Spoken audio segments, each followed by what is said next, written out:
IAS में आप सबका हार्दिक स्वागत है, वंदन है, अभिनंदन है। मैं Kumar Utpal, Limca world record holder, आप लोगों के सामने आज पर्यावरण से संबंधित महत्वपूर्ण विषय वस्तु पर आज चर्चा करेंगे, जिसमें सबसे पहला आपका है वैश्विक तापन, जो कहलाता है ग्लोबल वार्मिंग कहलाता है, और दूसरा है आपको वैश्विक मंदन, और तीसरा है आपका यहाँ पर आप देख रहे होंगे वैश्विक शीतलन। तो यह तीन बातें जो हैं आपको बहुत महत्वपूर्ण है। यह तीन पर्यावरण से संबंधित प्रश्न बराबर पूछे जाते हैं। यह पीटी और मेंस, बीपीएससी, यूपीएससी दोनों में पूछे जाते हैं। यह पीटी और मेंस के महत्वपूर्ण प्रश्नों से संबंधित है, इसलिए आप ध्यान से सुनेंगे। बहुत ही आसान है, केवल समझ जाएंगे तो आप बहुत बढ़िया से लिख देंगे। आइए, मैं सबसे पहला वैश्विक तापन है। वैश्विक तापन में होता क्या है? वैश्विक तापन हरित गृह प्रभाव, ग्रीन हाउस इफेक्ट के द्वारा वैश्विक तापन का बढ़ोतरी होता है, जिसको ग्लोबल वार्मिंग कहते हैं। आजकल पर्यावरण से संबंधित सबसे महत्वपूर्ण विषय वस्तु के रूप में जाना जाता है वैश्विक तापन, ग्लोबल वार्मिंग, जिसके कारण हमारे आदरणीय प्रधानमंत्री श्री नरेंद्र दामोदर दास मोदी भी ग्लोबल वार्मिंग को विश्व स्तर पर लोगों का ध्यान आकृष्ट करने के लिए कई विश्व मंचों पर भी इसकी चर्चा किए हैं, और विश्व स्तरीय बहुत सारे फोरम इस पर लगातार प्रयास कर रही है कि ग्लोबल वार्मिंग कैसे कम किया जाए। तो आइए, ग्लोबल वार्मिंग कैसे बढ़ता है और उसमें हरित गृह प्रभाव क्या है, ग्रीन हाउस इफेक्ट क्या है। असल में क्या है, यहाँ पर आप एक चित्र देख रहे हैं, यह पृथ्वी है। यहाँ पर यह पृथ्वी है, मैं यहाँ लिख दे रहा हूँ, पृथ्वी है, अर्थ है, और यहाँ पर सन है, सूर्य है। सूर्य से जो रोशनी आती है, जो सौर विकिरण आती है, वह अधिकतर परावर्तित होकर के फिर वायुमंडल में चली जाती है।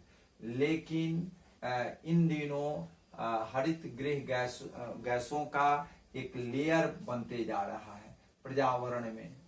लेयर बनने के कारण, इसके संघनन के कारण क्या होता है कि जितनी सूर्य की किरणें आती है वह लौट नहीं पाती है, फिर वह लौट करके पृथ्वी पर आ जाती है, जिससे क्या होता है, आपको पृथ्वी का जो तापन है, टेम्परेचर है, वह बढ़ते जा रहा है।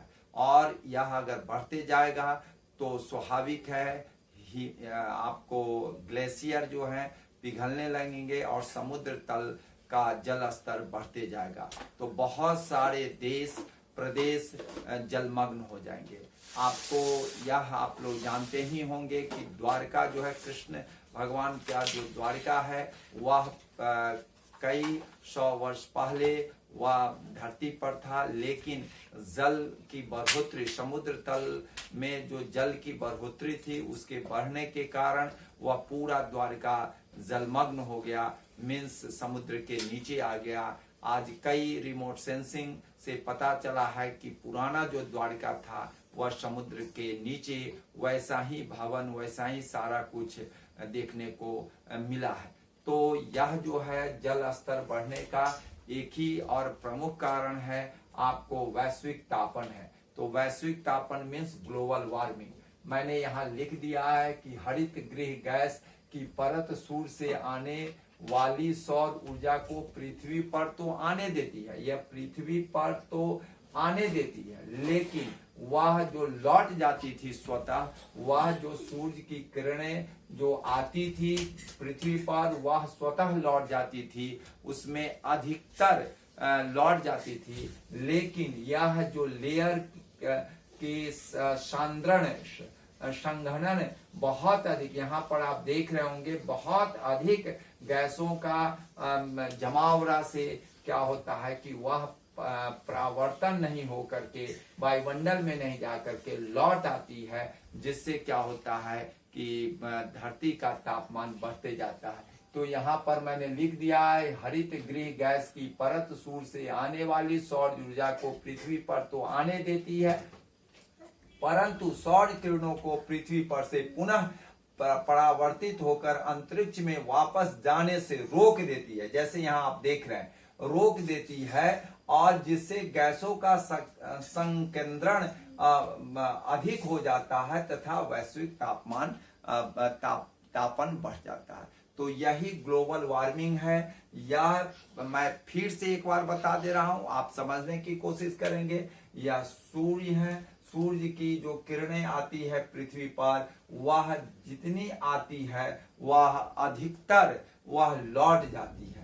पहले ऐसा ही होता था, लेकिन इन दिनों गैसों का जो लेयर है उसमें अधिकतर गैसों का इतना जमाव हो गया है, जिसके चलते वह परावर्तन स्वतः वायुमंडल में हो जाता था, वह नहीं हो करके वह लौट जाता है, जिसके चलते यहाँ का पृथ्वी का तापन बढ़ जाता है। स्वाभाविक है, वैश्विक तापन बढ़ेगा, गैसों का संकेंद्रण बढ़ेगा तो तापन बढ़ेगा, और तापन बढ़ेगा तो कई भौगोलिक और कई पर्यावरणीय घटनाएं होंगी। विशेष करके आपको ग्लेशियर की आपको पिघलना शुरू हो जाएगा, और पिघलना शुरू होगा तो जल जो है नदियों के द्वारा समुद्र में आएंगे, महासागर में आएंगे, और उसका समुद्र तल ऊपर उठेगा।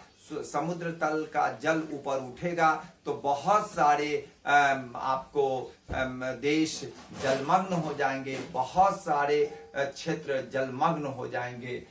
यही कहलाता है हरित गृह प्रभाव।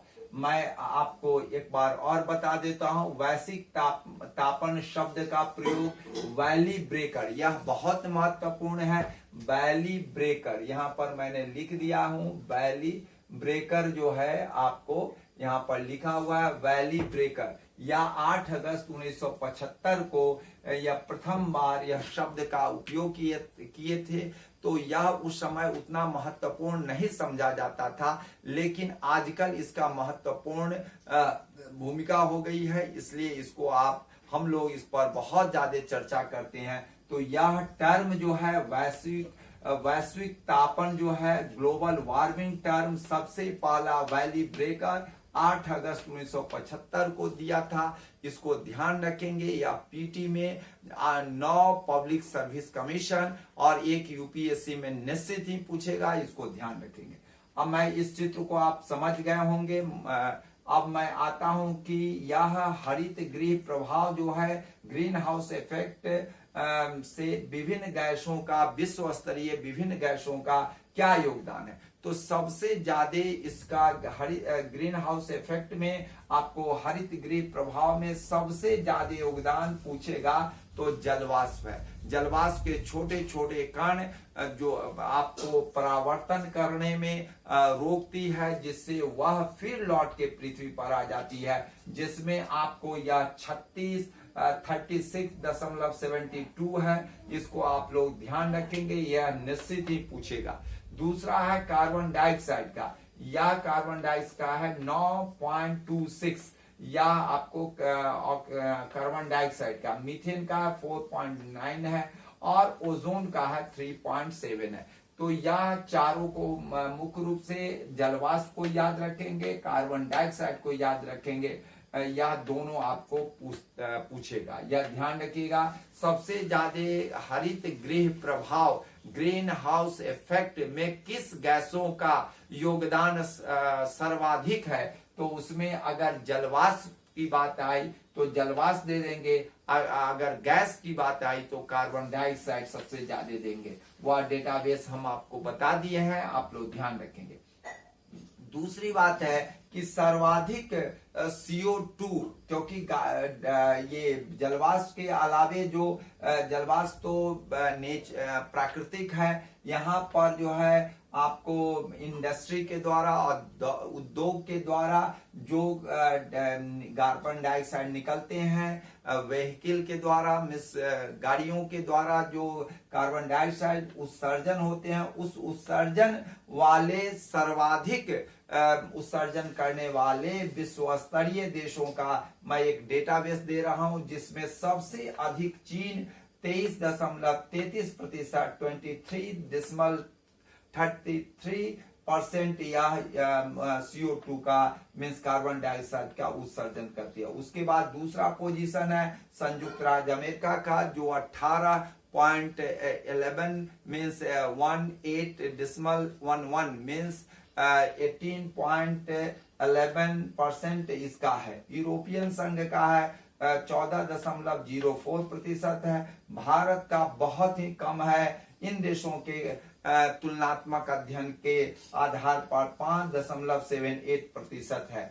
तो यह आपको मुख्य रूप से चीन, संयुक्त राज्य अमेरिका और भारत के बारे में पूछ सकता है, इसको आप ध्यान रखेंगे। यह पीटी और मेंस दोनों में पूछेगा। दरोगा की परीक्षाओं अभी जस्ट आने वाली है, मेंस उसका आने वाला है, और कई दरोगा का आपको पीटी भी होने वाली है। तो इस सब दोनों के लिए पीटी और मेंस, बीपीएससी यूपीएससी के पीटी और मेंस दोनों में यह बहुत ही महत्वपूर्ण प्रश्न है, इसको आप लोग ध्यान रखेंगे। मैं फिर इधर आ रहा हूं कि सर्वाधिक प्रति व्यक्ति सर्वाधिक आपको CO2 उत्सर्जन करने वाले विश्व स्तरीय देश कौन है, आप जानेंगे तो बड़ा आश्चर्य करेंगे।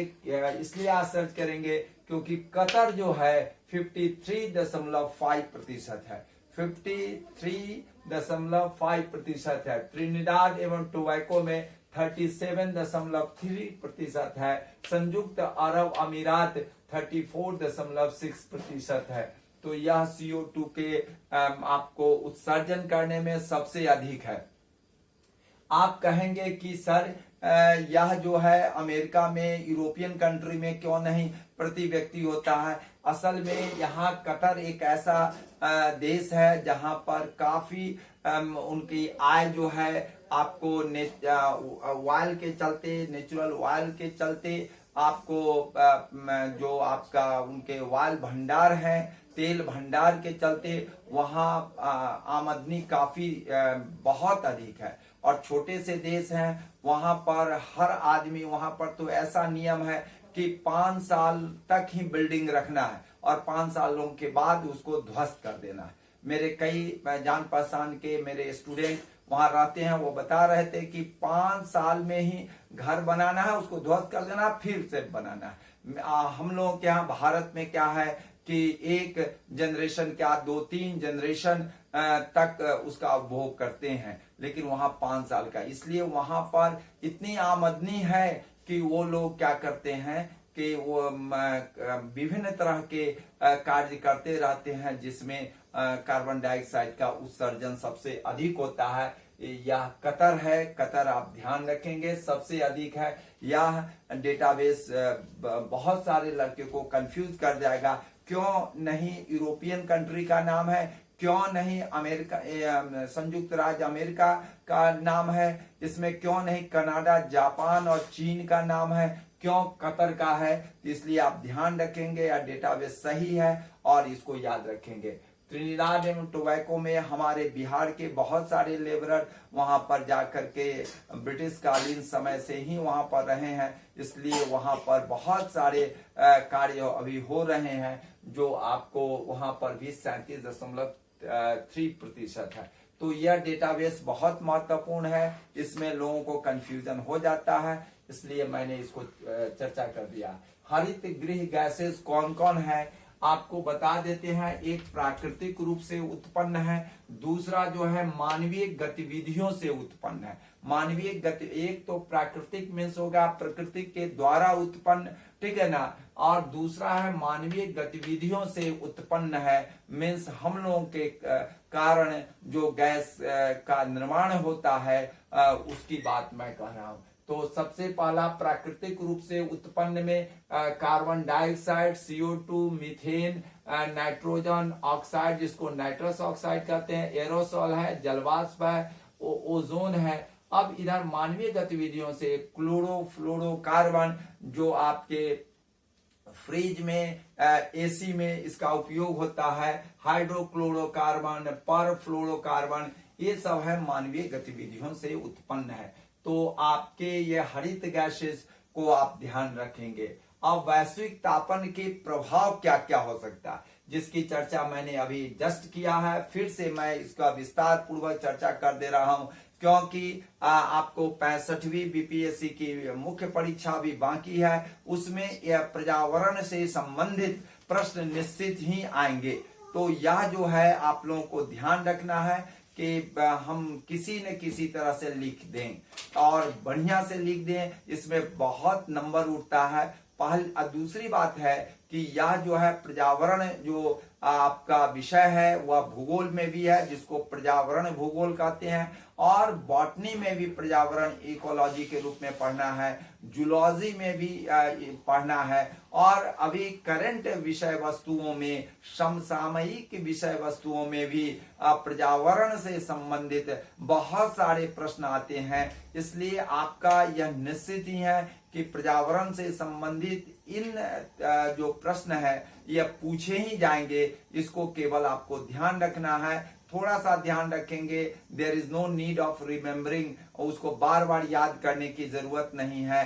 कंसेप्ट क्लियर होगा तो आपका कोई दिक्कत नहीं होगा, चाहे पीटी में पूछे, मेंस में पूछे, आप घबराएंगे नहीं। आइए, मैं ये कहना चाह रहा हूँ वैश्विक तापन का क्या प्रभाव होता है, ग्लोबल वार्मिंग का क्या प्रभाव होता है। तो विगत 100 वर्षों में मात्र 1% इसका तापन बढ़ा है विश्व का, लेकिन उस 1% से ही काफी दुष्परिणाम आने लगे हैं, और उस दुष्परिणाम के चलते हिमनदों, ग्लेशियर का पिघलना शुरू हो गया, सी लेवल का बढ़ना, ऊपर उठना शुरू हो गया। अब मछलियों के अंडे जो हैं पूर्ण रूपे मैच्योर नहीं होते हैं, मर जा रहे हैं। दूसरे में फसलों के आकार और फसलों के उत्पादन कम होते जा रहे हैं। हम बहुत सारे रासायनिक खाद का उपयोग करके भी वह बेहतर प्रोडक्ट हम लोग नहीं पैदा कर पा रहे हैं। उसमें वह सुगंध और वो खुशबू और वह उसमें स्वाद नहीं आ पा रहे हैं जो पहले था, जो उसके आकार और जो प्रकार जो विभिन्न तरह के थे उसमें काफी कमी आ रही है। तो यह जो है आपको ध्यान देना पड़ेगा। यह मुख्य रूप से बहुत सारे जीव जंतु, बहुत सारे प्लांट किंगडम्स जो है जल प्लावन में डूबते जा रहे हैं, जिसके चलते हम लोगों का जो आपको बहुत सारे हम लोगों के जैव मंडल में उपस्थित जो पादप वेराइटीज हैं वह कम होते जा रहे हैं। तो इसका भी हम लोग को ध्यान रखना पड़ेगा। तो ग्लोबल वार्मिंग से संबंधित जितनी बातें थी, वैश्विक तापमान से संबंधित जितनी बातें थी, मैंने चर्चा किया है। दो विषय वस्तु इन दिनों बहुत चर्चा में आए हैं, वह है वैश्विक मंदन। वैश्विक मंदन जिसको हम लोग ग्लोबल डीमिंग कहते हैं, और यह जो है सबसे पहले गेराल्ड स्टैनहिल जो ब्रिटिश वैज्ञानिक थे, इन्होंने आपको कृषि क्षेत्रों में काम कर रहे थे इजराइल में। वहां पर उन्होंने पाया 1985 में उन्होंने पाया कि 1950 के मुकाबले सूर्य के प्रकाश में 22% की कमी आ रही है। यह 22% के सूर्य के प्रकाश में कमी होने का मतलब है कि आपका क्या होगा, 300, अगर इस तरह से अगर एक हम छोटा सा डेटाबेस दे रहे हैं कि 3% सौर विकिरण की दर से कमी होने पर यह माना जा रहा है कि 330 वर्षों के पश्चात पृथ्वी पर पूरा अंधेरा छा जाएगा, क्योंकि इसकी जो बहुत उत्तरोत्तर कमी हो रही है, और 22% तक इसका जो है डेटाबेस जो है कम होते जा रहा है, प्रकाश में कमी आती जा रही है। इसी को हम लोग वैश्विक मंदन कहते हैं। और यह वैश्विक मंदन के प्रभाव से यह हो जा रहा है कि 2 सालों के आप डेटाबेस हम दे रहे हैं 1970 और 1980 में सहारा में अफ्रीका में बहुत ज्यादा सूखा पड़ा। इसका मुख्य कारण जो है वैश्विक मंदन है। इसको आप लोग ध्यान रखेंगे। वैश्विक मंदन को अंग्रेजी में ग्लोबल डिमिंग कहते हैं। और नेक्स्ट है वैश्विक शीतलन है। वैश्विक शीतलन जो होता है इसको हम ग्लोबल कूलिंग कहते हैं, ग्लोबल कूलिंग कहते हैं। यह 1970 के दरमियान अचानक तापमान कम हो गया और वैश्विक शीतलन की घटना की उत्पत्ति हुई। और वैश्विक शीतलन के जो कारक है वह 2 है। एक है एरोसोल, एरोसोल बहुत महत्वपूर्ण है, और दूसरा है कक्षीय बल, जो मैं यहाँ लिख दिया है कक्षीय बल। अब जो है ये जो एरोसोल है वह कहाँ से कहाँ से उत्पन्न होते हैं, तो वह ज्वालामुखी विस्फोट के कारण वातावरण में पहुंच जाते हैं और सूर्य से आने वाली किरणें को अंतरिक्ष में वापस भेज देती है, जिससे एल्बेडो बढ़ जाता है और एल्बेडो बढ़ जाने के कारण वैश्विक शीतलन होता है। तो वैश्विक शीतलन जो है और एल्बेडो जो है, वैश्विक शीतलन जो है और एरोसोल है, ये बहुत महत्वपूर्ण है। इस पर हम और भी चर्चाएं आपको करेंगे। अभी हम लोगों को ओजोन के बारे में पढ़ना है, हम लोगों को एसिड रेन के बारे में पढ़ना है और कई अभी पर्यावरणीय विषय वस्तुओं पर चर्चा करेंगे, जिसमें आपको मैं बार बार कह रहा हूं कि अल्बेडो के बारे में मैं आगे के वीडियो में बेहतर आपको इसको प्रेजेंटेशन दूंगा। और दूसरी चीजें हैं कि आपको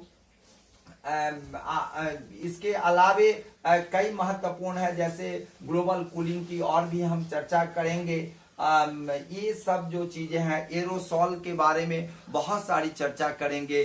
तो यह आज का विषय वस्तु के बारे में मैंने इतनी सारी चीज बतलाया। इस पर प्रश्न भी हम आपको अभी जस्ट आज ही हमने डाला है वीडियो, इससे संबंधित प्रश्नों को आप देख लेंगे और इस विषय वस्तु को मैंने समझाया है। और एसिड रेन और आपको ओजोन लेयर और उसके डिप्लेशन के कारण और उससे उत्पन्न विभिन्न तरह के संकट के बारे में हम अगले वीडियो में बतलाएंगे। लेकिन प्रश्नोत्तरी हम पहले ही दे दिए हैं कि आप लोग प्रश्नोत्तरी से आप समझ जाएंगे। उसमें अधिकतर प्रश्न 9 पब्लिक सर्विस कमीशन एवं आपको यूपीएससी के प्रश्न पूछे गए, प्रश्न भी दिए गए हैं। इसको आप देखेंगे और उससे लाभान्वित होंगे। मेरा आपसे विनम्र आग्रह है कि आप सभी लाइक जरूर करेंगे, कमेंट बॉक्स में जरूर कमेंट देंगे और उसके बाद है